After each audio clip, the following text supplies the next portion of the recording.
హనుమకొండ కాపువాడ శ్రీ హనుమద్గిరి లక్ష్మీ నరసింహస్వామి దేవాలయంలో శ్రావణమాసం ఉత్సవాలు అత్యంత వైభవంగా నిర్వహిస్తున్నారు.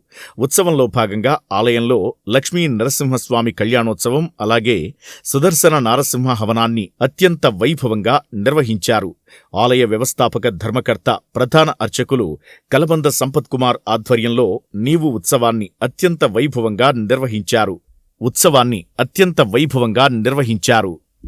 భక్తులు అధిక సంఖ్యలో పాల్గొని స్వామివారి తీర్థ ప్రసాదాన్ని స్వీకరించి సుదర్శన నారసింహస్వామి అనుగ్రహానికి పాత్రులయ్యారు.